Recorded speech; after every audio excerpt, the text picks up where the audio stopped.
Télévision nationale. Voilà, je vais juste deux questions.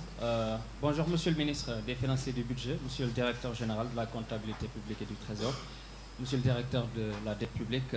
J'avais deux questions. Bon, la troisième a été prise en charge sur l'utilisation des TRS, cette forme de swap très prisée, mais vous avez donné les avantages que cela présente pour le Sénégal. Maintenant, pour en venir à la polémique actuellement qui a cours au Sénégal, c'est le fait que ce financement n'a pas emprunté le circuit normal budgétaire qui est pour passer à l'Assemblée nationale. Vous êtes le ministre des Finances et du Budget, et quand il s'agit des questions de budget, c'est vous souvent donc, qui êtes à l'Assemblée nationale. Est-ce que vous pouvez revenir, comme c'est un exercice de vérité, pour clarifier ce point et pour mettre fin carrément à la polémique? Et ensuite, la deuxième question, c'est trait au financement qui a été obtenu. Je suis désolée de vous arrêter, mais une seule question, pas une seule question, s'il vous plaît. D'accord. Merci beaucoup. Alors, bonjour. Bonjour, je m'appelle Youssouf Sané, je suis journaliste à Sénéweb. Alors, Monsieur le ministre, déjà tous mes encouragements parce qu'on sait que nous sommes dans un contexte qui n'est pas du tout facile. Alors, ma question, elle a trait un peu à un aspect. Alors, dans votre communiqué de presse d'hier, vous aviez dit que les TRS ont été acquis à des conditions très avantageuses, notamment, vous l'avez dit tout à l'heure, un taux net de 7%. Alors, ce que les gens craignent, c'est un peu les risques de ce genre d'outils. Alors, notamment le risque de marge qu'on évoque souvent ces derniers temps. Alors, qu'est-ce que vous dites pour rassurer à ce niveau-là? Merci beaucoup. Merci beaucoup. Oui, monsieur. Bonsoir, je suis journaliste à l'agence de presse sénégalaise. Parlant des TRS, monsieur le ministre, on parle un peu d'un mécanisme qui est très sophistiqué, mais dont les soubassements ne sont pas maîtrisés en tout cas ne sont maîtrisés par qu'une infime, en tout cas, partie de financiers qui sont souvent avertis. La question qui me tarote un peu l'esprit, et peut-être de bon nombre d'économistes, c'est un peu par rapport à aujourd'hui. Est-ce une bonne option que d'emprunter pour rembourser une dette en lieu et place d'investir? Merci. Merci beaucoup, monsieur Sow. Il reste une seule question et bon, on va donner à la presse internationale. Donc, on va aller avec madame.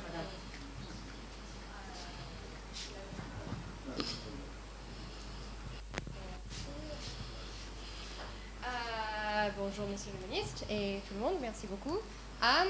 C'est pour savoir un peu plus de détails sur les TRS.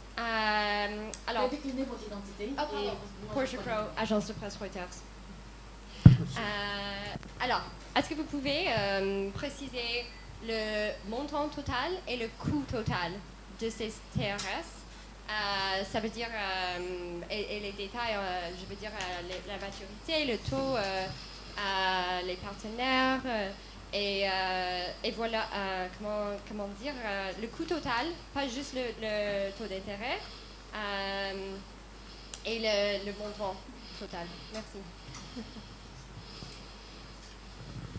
Merci. 721. Nous avions dit 4 questions, s'il vous plaît. Le taux monétaire, 7%. Oui, c'est 7%. Alors, le coût, voilà, le coût, quoi.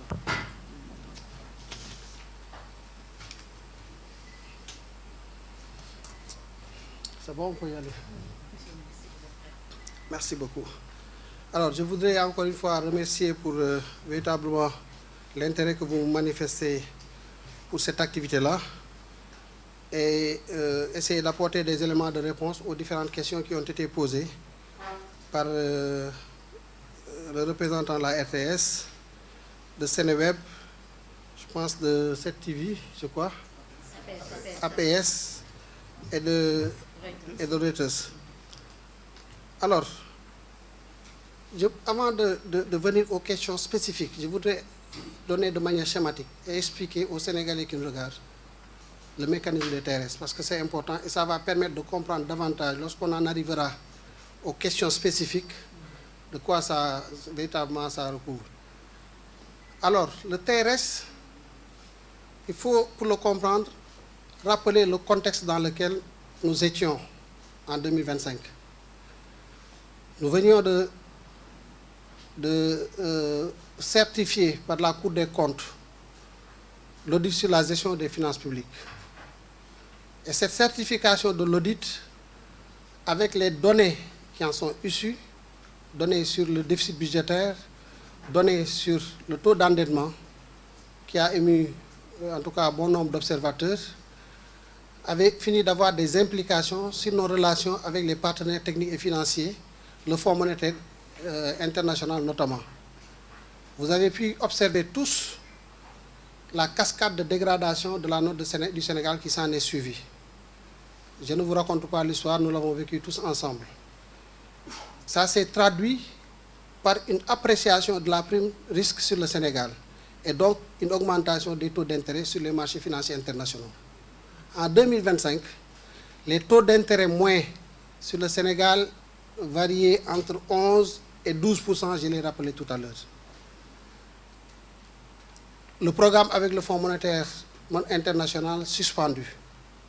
Et par conséquent, la plupart des procédures ou des programmes qui se faisaient sur appui budgétaire avaient connu un coup de décélération. Et vous vous retrouvez dans le même contexte, au même moment, avec des besoins de financement d'environ 5 700 milliards que vous devez aller rechercher. Vous n'avez que deux options. Vous allez sur le marché financier régional ou vous allez sur les marchés internationaux. Vous empruntez en monnaie locale ou vous empruntez en devise. Étant entendu que la marge de manœuvre que vous avez sur les emprunts en devise était devenue presque inexistante. Il est important de rappeler ce contexte-là pour comprendre maintenant comment les équipes du ministère des Finances et du Budget ont réfléchi sur des stratégies pour parer effectivement à ces conditions assez drastiques de recherche de financement sur les marchés. Et si vous vous rappelez, déjà en 2024, en octobre 2024, plus précisément le 14 octobre, lors du lancement de l'agenda national de transformation Sénégal 2050 à Diamniadio, lors d'un panel auquel j'étais invité avec le Premier ministre, j'ai rappelé sur une des questions la nécessité d'aller vers l'approfondissement du marché financier régional en termes de liquidité. Voilà tous les éléments de contexte pour maintenant pouvoir appréhender la problématique sur les TRS. C'est quoi un TRS? Tu es face à cette situation, tu as un marché régional en termes d'orientation stratégique de financement pour apporter une bonne partie de tes besoins, pour couvrir une bonne partie de tes besoins. Ce marché-là, vous le partagez avec 7 autres pays qui ont des besoins et où il faut, compte tenu de notre situation, se donner les moyens d'en tirer au maximum. Nous avons parlé très souvent de la nécessité véritablement d'améliorer le matelas financier du marché sous-régional. Cela passe, comment on améliore de manière générale le matelas financier d'un marché? Cela passe par les ressources longues. Et on a souvent rappelé que les ressources longues, pour la plupart, c'est les ressources des fonds de pension, c'est les ressources des fonds d'investissement. Il faut aller vers la réforme ou vers des réformes pour que nous puissions arriver du point de vue de la réglementation sur les assurances, sur les investissements et autres, pour que nous puissions améliorer la capacité de contribution de ces instruments-là à l'approfondissement du marché financier. Cela demande donc des réformes profondes sur ces questions, mais des réformes aussi sur la fiscalité, de façon à ce qu'une fois que ces fonds sont constitués, que dans sa mobilité, qu'ils puissent choisir notre marché. Les réformes ont d'habitude un coût de maturité qui s'exprime en termes de temps de maturation de ces réformes-là. Mais en attendant, il y a le court terme, le très court terme qu'il faut gérer. Nous avons pensé à une chose, c'est qu'une chose est d'améliorer les conditions, une autre chose est d'améliorer le nombre d'intervenants sur ce marché-là. Pourquoi? Parce que le marché capte l'épargne des déposants de la sous-région. Mais si on arrivait à mobiliser de l'épargne extérieure, à le convertir et le domestiquer au niveau de nos marchés, on agrandirait le matelas financier en attendant d'arriver à la maturation des réformes que nous devons mener, je l'ai dit tout à l'heure, pour avoir plus de fonds de pension, plus de fonds d'investissement et une fiscalité adaptée pour accueillir véritablement ces ressources. Mais nous avons pensé aux partenaires institutionnels internationaux, qui sont très souvent des banques commerciales. Qu'est-ce que nous avons fait? Nous sommes partis voir les endroits où se constitue aujourd'hui le plus de l'épargne. Essayer de discuter avec ces partenaires pour les mettre en confiance. Leur dire, écoutez, le Sénégal est sur un chantier de croissance à long terme. Vous venez miser sur l'économie sénégalaise, nous vous garantissons un partenariat durable, un partenariat rentable dans le temps. Et c'est ce que nous allons faire avec African Finance Corporation, qui est une institution africaine, en syndication avec la Société Générale. Ça, j'en profite pour répondre à la question de Portio sur les acteurs, leur identité.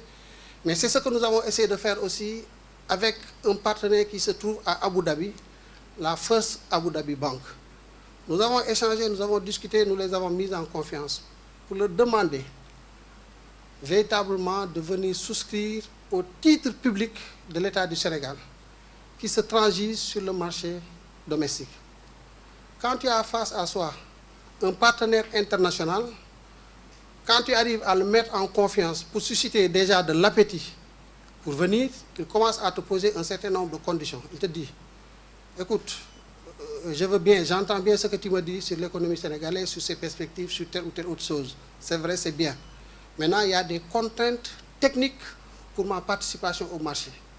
La première contrainte, c'est une contrainte de change. J'ai des dollars ou j'ai des euros et votre marché, il est en monnaie locale, il est en francs CFA. Ça, c'est une première contrainte. Comment pouvez-vous me lever cette contrainte?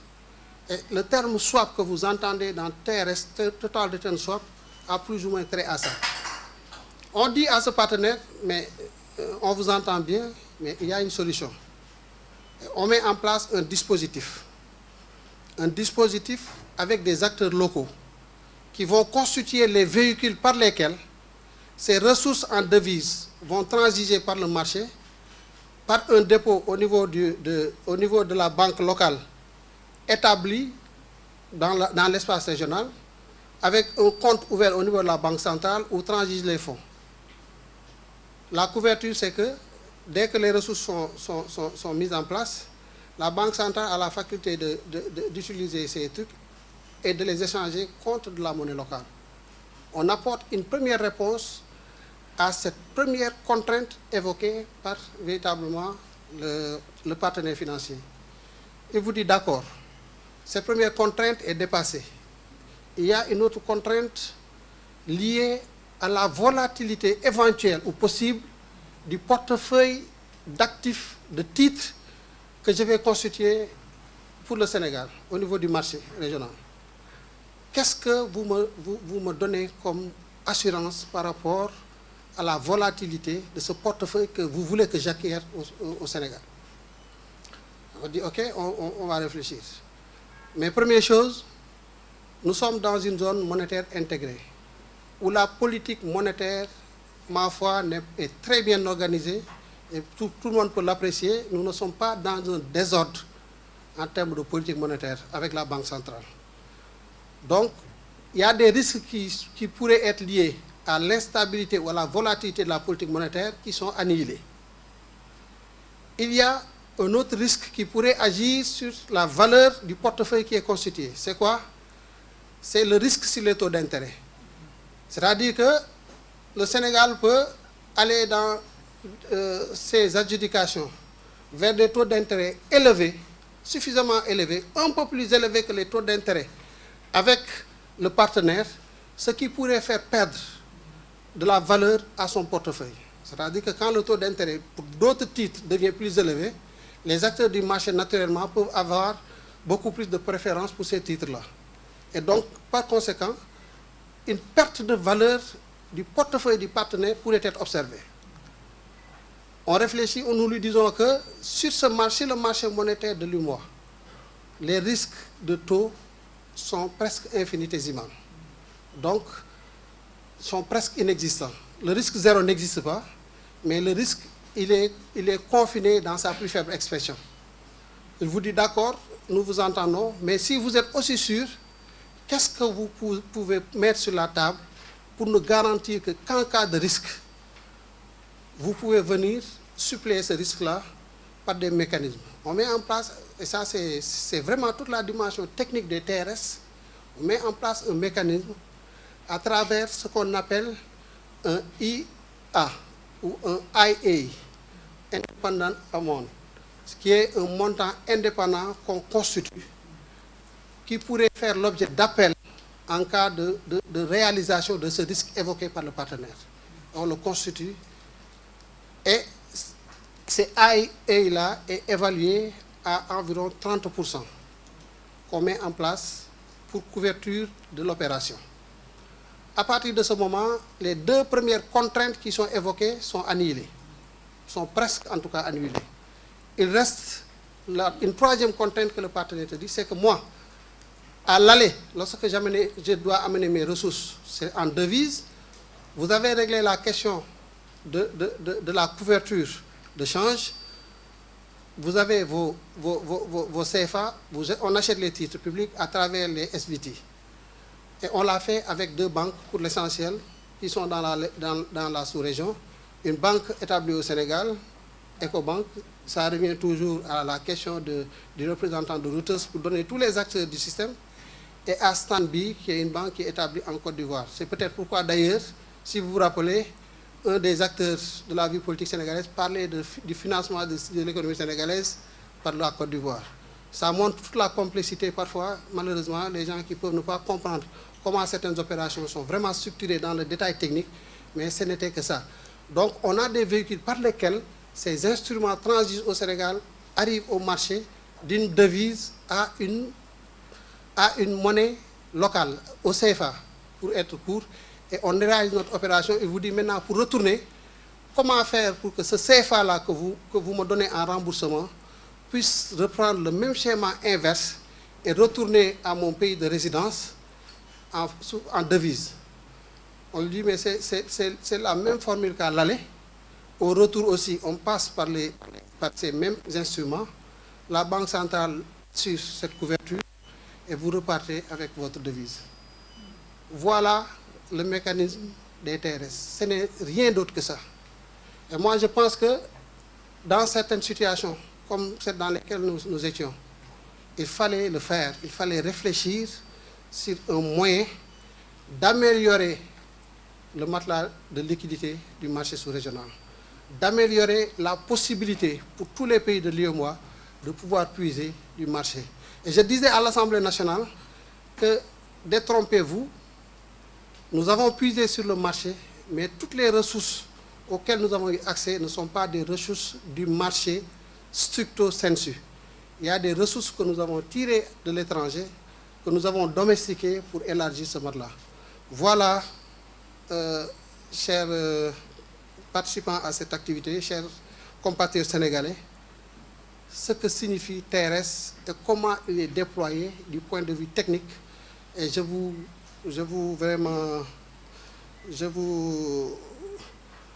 fais économie de tout ce qu'il y a derrière comme travail de paperasse, de formulation, mais d'intégration dans des conventions, les conventions avec lesquelles les partenaires financiers nous sommes retrouvés pour les signer.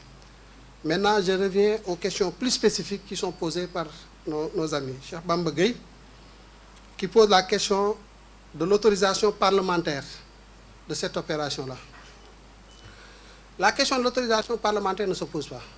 Tout ce que nous avons fait entre dans le cadre normal des opérations qui sont autorisées par la loi de finances de l'année 2025, notamment par la deuxième LFR, la deuxième loi de finances rectificative de l'année 2025. Parce que l'autorisation parlementaire porte sur le besoin de financement. Et le besoin de financement, c'est quoi?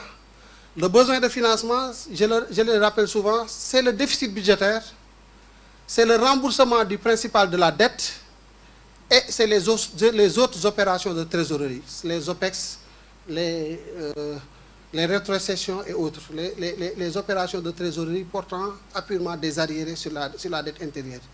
Voilà ce qui constitue le besoin de financement d'un État qui est mis dans un document qu'on appelle plan de financement, qui accompagne le projet de loi de finances et qui est voté à l'Assemblée nationale. Et quand on va rechercher des financements, c'est sur la base de ce besoin de financement identifié. Maintenant, nous nous donnons les moyens de choisir les instruments que nous utilisons pour arriver à couvrir un peu ce besoin de financement. Voilà donc, pour être clair, net et précis sur cette question, toutes les opérations de TRS que nous avons réalisées à travers 7 adjudications sur le marché financier régional en 2025, allant du mois d'avril au mois de novembre, pour un montant de 721 milliards de francs CFA, ont bénéficié de l'autorisation parlementaire donnée par l'Assemblée nationale à travers les différentes lois de finances qui ont été votées au courant de l'année. Pour la deuxième question, portant sur les conditions avantageuses et les risques de marché, posée tout de suite par Youssouf Sané. Sur cette question-là aussi, c'est vrai, nous estimons que, compte tenu du contexte que j'ai rappelé, où les taux d'intérêt étaient entre 11 et 12%, arriver à mobiliser des financements à un coût d'environ 7% est véritablement des conditions avantageuses par rapport effectivement à ce marché financier international, le marché des eurobonds. C'est clair, on fait la différence entre 12% et 7%, il se dégage tout de suite 5 points véritablement de pourcentage de différence. Et pour un montant aussi important, je le rappelais tout à l'heure dans mon discours, il y a 36 milliards environ d'économies qui est réalisé sur l'année, rien que sur le service de la dette de l'année 2026. Nous le faisons dans ces conditions. Vous avez évoqué le risque maintenant de marché souvent lié à ce genre d'opérations, notamment les opérations des produits dérivés. Alors, le risque zéro n'existe pas, je l'ai dit tout à l'heure. Sur les marchés financiers, personne ne peut te dire qu'il y a un risque zéro. Vous savez, ce travail se fait sur la base de probabilité. On définit une marge d'erreur par rapport au risque. Mais là, en probabilité, on peut se retrouver intégralement dans la marge d'erreur, même quel que soit son degré de faiblesse. Même travailler sur des statistiques de 1% ne signifie pas, en termes de probabilité, si on dit que la probabilité que le risque se produit est de 1%, on peut se retrouver dans une situation où on serait intégralement dans les 1%. Qui aurait pu prévoir aujourd'hui ce qui se passe dans le Moyen-Orient?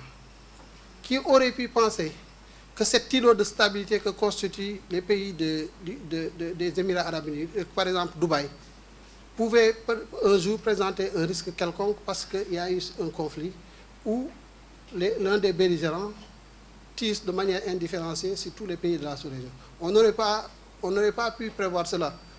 Et les investisseurs, les acteurs économiques qui avaient pensé à un risque presque nul pour le marché ou pour les investissements dans cette contrée, pourraient aujourd'hui se retrouver intégralement dans cette faiblesse de risque qui pourrait arriver à hypothéquer la valeur des investissements qu'ils ont réalisés. C'est juste pour conforter l'idée que le risque nul n'existe pas, surtout en ce qui concerne les marchés financiers. Par contre, on pourrait se rendre compte d'une chose, c'est que faire des TRS au Sénégal et les faire dans un autre contexte qui ne réunit pas les mêmes conditions que réunit le marché régional de l'UEMOA pourrait avoir des risques différenciés selon qu'on est dans telle ou telle autre zone. Le Sénégal, je l'ai dit, pourquoi le risque, il est maîtrisable. Le risque existe, mais il est maîtrisable et on met en place un mécanisme qui annule ce risque-là et c'est pourquoi l'investisseur il décide de venir, sinon il n'aurait pas fait. C'est toute la batterie de dispositions, de mesures que j'ai expliquées tout à l'heure que nous avons initiées pour neutraliser ce risque. Pourquoi le risque il est faible chez nous? J'ai dit que la politique monétaire de la Banque centrale est une politique organisée. Ça, c'est connu et reconnu partout. Le risque, de ce point de vue-là, d'instabilité, de volatilité, il faut l'annihiler, il faut vraiment pas y penser. Elle est marginale. On vient au risque de taux. Je dis que nous avons un marché organisé par UEMOA titre pour le compte de la Banque centrale, où les taux aussi ne sont pas désorganisés. Nous tenons le guidon pour ce qui concerne nos adjudications. Nous savons quels sont les taux, où mettre les curseurs puisque nous sommes en monnaie locale aussi, où mettre le curseur pour ne pas véritablement perturber et créer des aléas qui pourraient impacter la valeur des portefeuilles. Sur la base de tout ça, nous considérons que le risque il est maîtrisé et nous consentons dans la structuration à mettre en place effectivement ce que j'ai appelé IA, le independent amount, le montant indépendant qu'il faut considérer pour qu'au cas où le cirque surviendrait, pouvoir le prendre en charge et mettre à l'aise véritablement le partenaire. Donc, si on considère cela, si on considère les aspects de marché, de contexte que j'ai évalué, et si on considère le dispositif qui est mis en place, nous estimons qu'effectivement ce risque est véritablement bien maîtrisé, bien stabilisé. Et à partir de ce moment, véritablement, nous pouvons quand même penser, encore une fois, le risque n'étant jamais totalement nul, nous pouvons penser que nous sommes dans un bon dispositif. Et nous l'avons fait. Le Sénégal n'a pas payé d'appel de marge et compte tenu du contexte et de la façon dont toutes les choses sont maîtrisées et pilotées, nous n'en payerons pas, Inch'Allah. Donc ça, c'est par rapport à la deuxième question. Pour revenir à la troisième question, je pense qu'il y a beaucoup de questions qui ont été, en tout cas, répondues sur ça. Notre interlocuteur est revenu sur le caractère sophistiqué de l'instrument que constituent les TRS et s'est interrogé sur le fait que, en tout cas, la question qui se pose, c'est est-ce que c'est une bonne option d'emprunter pour rembourser?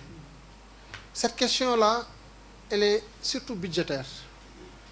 Cette question, elle est budgétaire. Et la réponse que je vais essayer de donner à ce niveau, c'est que le budget, c'est des recettes et des dépenses. Les recettes, nous les connaissons, les recettes fiscales, les recettes non fiscales, les dons budgétaires, mais toute la nomenclature des recettes qu'on peut trouver dans tous les manuels statistiques sur les finances publiques. Et nous avons des administrations, des régies financières qui travaillent d'arrache-pied à améliorer notre niveau de perception, de recouvrement de nos recettes. À côté des recettes, nous avons des dépenses.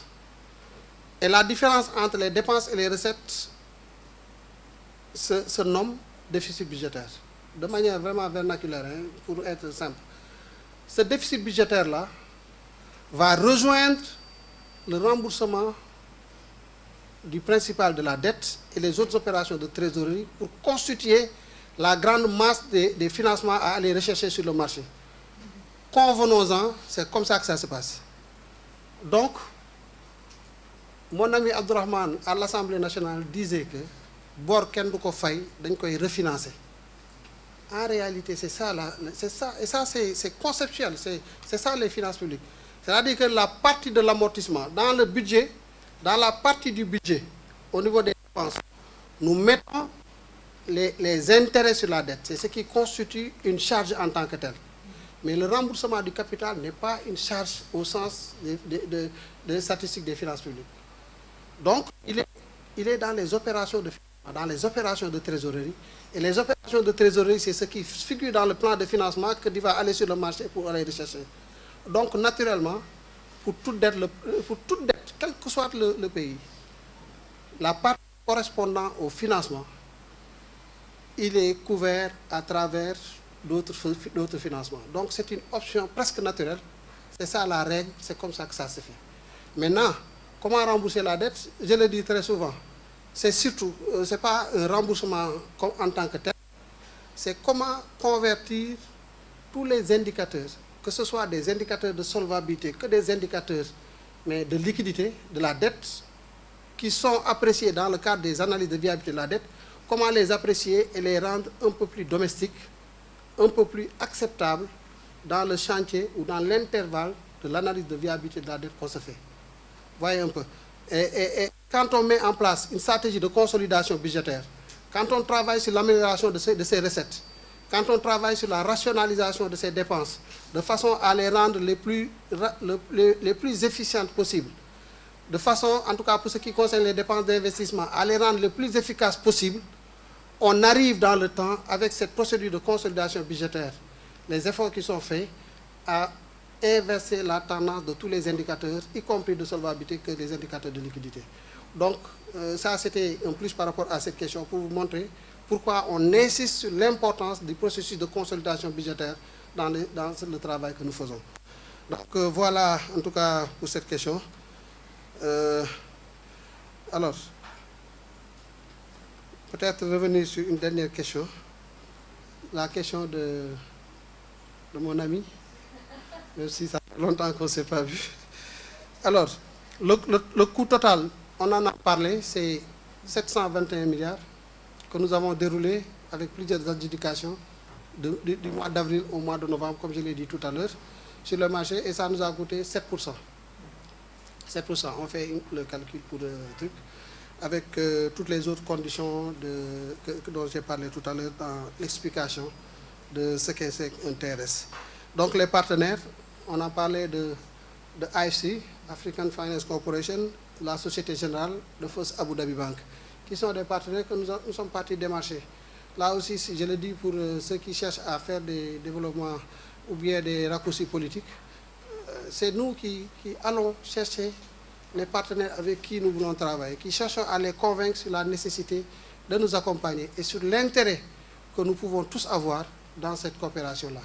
Donc, tirer sur un partenaire qui n'a fait que répondre à une invitation, mais après avoir fait un travail sérieux sur toutes les conditions dont je viens de mentionner, parce que ce n'est pas rendre service à tous les efforts que nous concentrons. Parce que, disons-le, si aujourd'hui, du fait de certaines indiscrétions, du fait de certains propos malveillants, nous arrivons aussi, dans ce contexte particulier et difficile, à vexer les partenaires qui continuent de nous faire confiance, avec qui nous montons des structures mais très claires, très nettes, très limpides, parce que dans les TRS, il n'y a rien d'opaque. Les TRS sont réalisés un peu partout. Je peux entendre certaines critiques sur la technique. Un certain Madana Khan que j'ai entendu, je crois que c'était à l'occasion du 31 décembre, avec Cheikh Tidiane dire que c'est un produit dérivé. Lui, il n'est pas très fan des produits dérivés. C'est clair, ça je peux l'entendre. Je peux discuter techniquement avec lui. Je dis oui, vous pouvez ne pas être fan. Les TRS, dans des zones qui ne sont pas peut-être, qui n'ont pas un marché financier régional comme le nôtre, avec l'organisation à travers UMOATIC, la surveillance du marché et autres, dans une zone avec une banque centrale, peut-être qui est dans le... Bon, je ne veux pas utiliser le terme dans le désordre en matière de politique économique, en particulier en matière de politique monétaire, pourrait constituer un truc. Et ça, on verse dans le risque de marché. Risque qui peut porter sur même la fluctuation de la valeur de portefeuille. Dans ces genres de zones, effectivement, un TRS peut être plus ou moins risqué. On peut discuter maintenant sur la zone, sur les conditions de la zone et autres, sur les mécanismes que nous mettons en place en relation avec le partenaire pour pouvoir encadrer tout ça. Et ce débat-là, il peut être ouvert, il peut nous enrichir. On peut trouver aujourd'hui dans une discussion avec quelqu'un qui s'y connaît des aspects ou des éléments qui nous permettront demain mais d'améliorer le travail que nous faisons, parce que tout travail est appelé à progresser positivement, à s'améliorer et à donner le meilleur profit pour le Sénégal et pour les Sénégalais. Donc nous sommes ouverts sur ces questions-là, mais dire des choses sans en avoir les contours, sans les maîtriser, pourrait être véritablement préjudiciable pour le travail que nous faisons. Et comme je le dis, ce n'est pas Cheikh Diba, ce n'est pas le Trésor ou le DG du Trésor, ce n'est pas le ministère des Finances, mais des difficultés, si nous les rencontrons, c'est tout le Sénégal qui va en pâtir.